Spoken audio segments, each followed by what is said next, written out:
Viongozi wa Busia wamezungumuza na pia tumezungumuza na wewe na tukakubaliana leo itakuwa siku ya maombi na kutoa shukrani, na tutakuwa na siku ya kuzungumuza na kutekeleza mipango ya maendeleo ambayo tayari wale viongozi wamezungumzia. Nimeshukuru sana ndugu yangu, rafiki yangu Moses Kuria. Bila umesema sangine uelewanangi na umutata kwa mambo ingine, mimi pia ingine nilikuwa sielewanangi na wewe.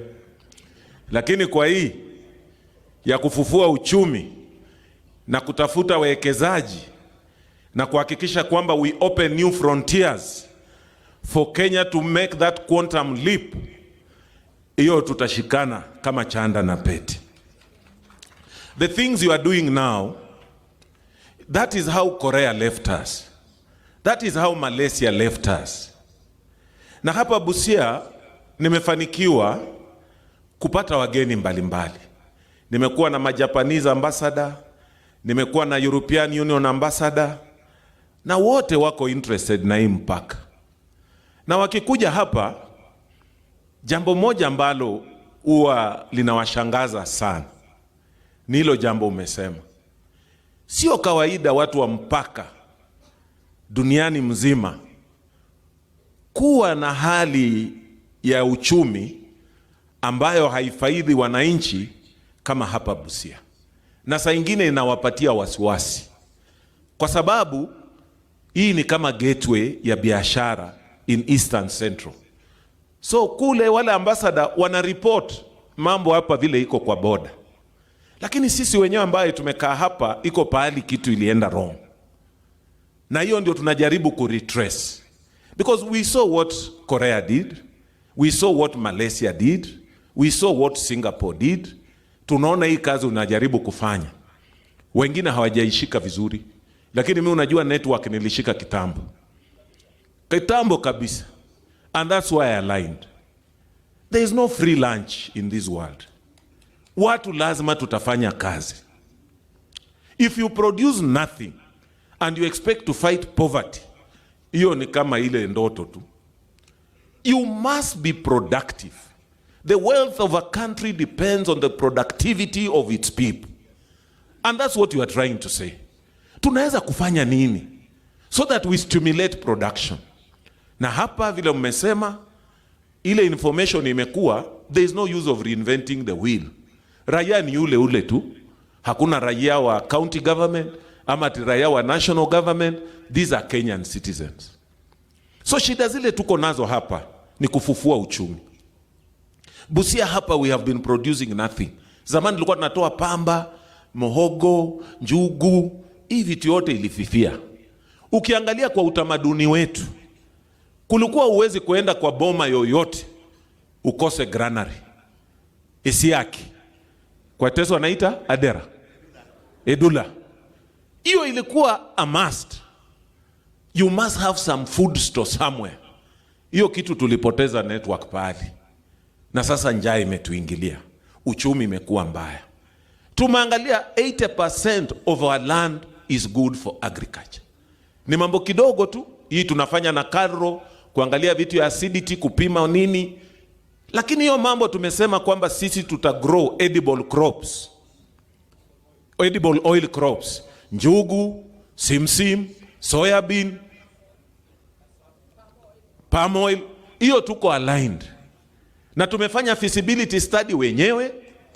Tumetumia hiyo karatasi. Na hii mambo yote rais yako nayo na wewe uko nayo. Na hata Mangeni Susan nako nayo. Hiyo feasibility study tulifanya. Na tumejua tu tukifanya hiyo vitu peke yake 10 billion shillings zitaingia hapa from nothing. Tuko na statistics kila kitu.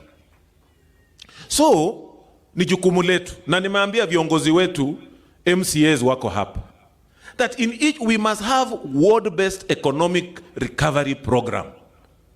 Ukutoka kwa ward tukipanda na tusaidiane. Na tutatoa watu wengi sana kwa ufukara.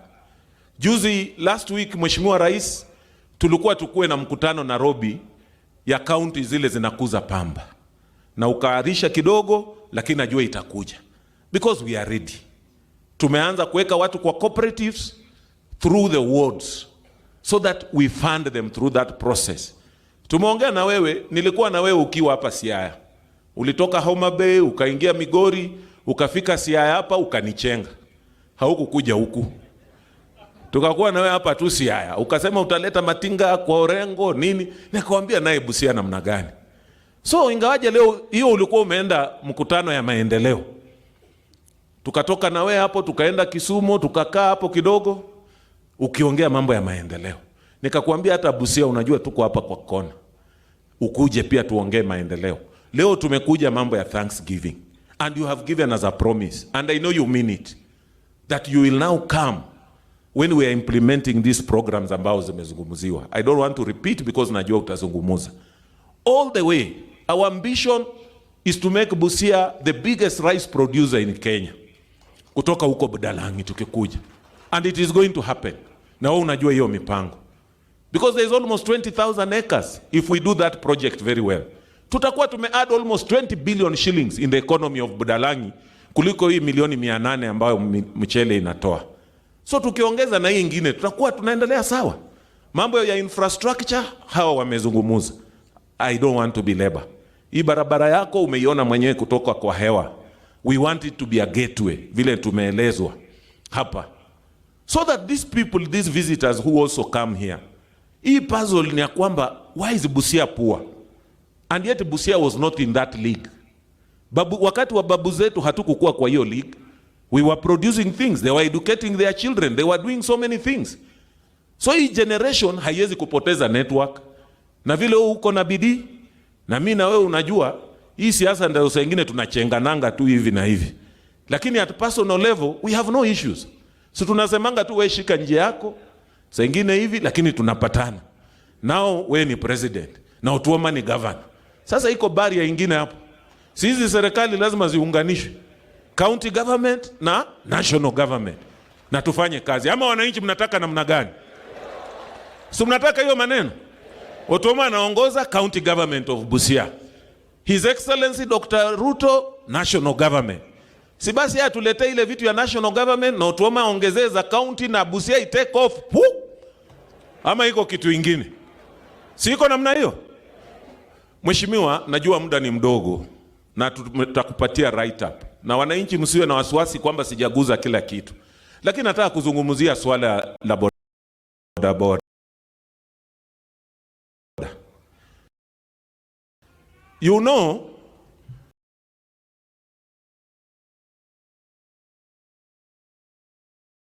Busia, jina bodaboda ilitoka hapa Busia. We are the originators of this wrong with the way that economy is structured. Hapa Busia, we have almost 40,000 bodaboda. Ukiangalia on average kwa siku, mtu ana generate 1,000 shillings ambayo ina rotate. Ingine itaenda kulipa mkopo, ingine labda ilipe mwenye pikipiki, ingine mafuta, ingine wagawane. 1,000. So times 40,000 people, there is 40 million that rotates in this economy in bodaboda industry per day. Ukienda kwa mwezi, times 30 is almost 1.2 billion. Lakini hiyo pesa haionekani. Haisaidii watu wa bodaboda, haisaidii the economy. Because of the way that thing is structured. Na umejua ile shida pali iko. Iko mashailoks hapo katikati. Ambao tunataka tungoe, hii pesa iende kwa hii vijana ya bodaboda. So that they can take care of their families. We must come up with an economic structure that supports that. Because that's a lot of money.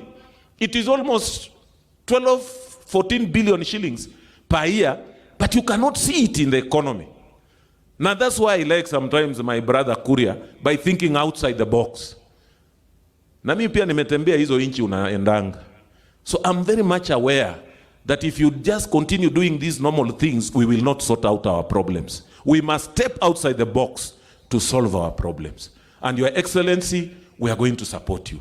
Hii maneno mingi cannot grow us, cannot get rid of our problems. And there is no enmity. We must reason together as Kenyans. It is a democratic system we accepted, and we must just respect it. Kwa sababu, ukienda China, wako na mtindo yao. Ukienda Russia, wako na mtindo yao. Hii ndio mtindo yetu ya Kenya. Hatuwezi adopt ingine, so we must just respect it. that once politics is over, we put our energy to do those things that we said we want to do.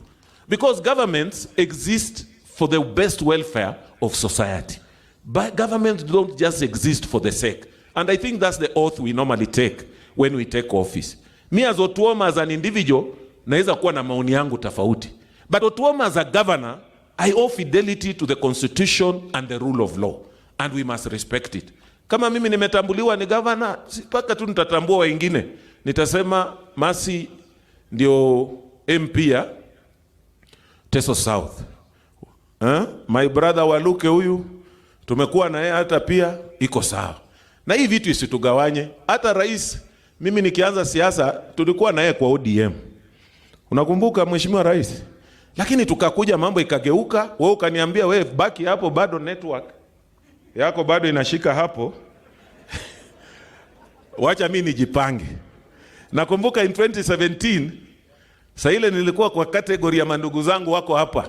Unakumbuka tulikuwa tunafuata wewe kila mahali. Ndio usura usisahau. Ndio ukanikumbuka kidogo ukaniambia wewe shikilia hapo. Na tukasema sasa ona wewe ni raia na mimi ni deputy president. Na nikasema ndio hivyo tu, ndio hali ya siasa. Nikavumilia miaka hiyo 5, ndugu yangu Jamonga akaendelea.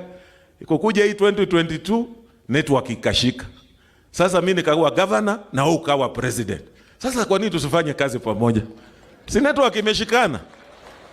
Na tusaidie watu wetu. Ya mwisho rais, na watu wameniambia vitu mingi, mambo ya Mulwanda, mambo ya hiyo Angololo Dam, hii link road ya Mulwanda ile ya zamani unaikumbuka tulienda huko. Hii ya kutoka Matayos mpaka Mulwanda, daraja ya kuunganisha Uganda. Hizo zote nafikiria huko nazo. Ni kwa sababu ya muda na umetuambia utatupa siku ya maendeleo. So msifikirie ati sijasema hizo vitu, ako nazo na hiyo memorandum. Ya mwisho mheshimiwa rais, sasa ile tunaongea hii mambo yote, nataka kuomba hivi. Najua utakuja. Lakini mimi nataka kuomba madaraka ijayo tufanyie hapa Busia. Naomba the next Madaraka Day celebration tufanyie hapa Busia. Haya tuende kazi. Tupange hiyo maneno. At least let's have a national holiday. Na wakati huo tutakuwa tunakuja kuonesha watu kwamba hizi vitu tulikuwa tunazungumuza sio sarakazi. Ni kazi inakuwa imefanyika. Inajua kuna mambo utasema hapa nini imeanza.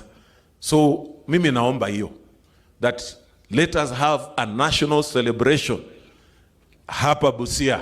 Na siku hiyo tuta showcase how Busia looks like. With those very many remarks, nafikiria choir, prepare yourself to welcome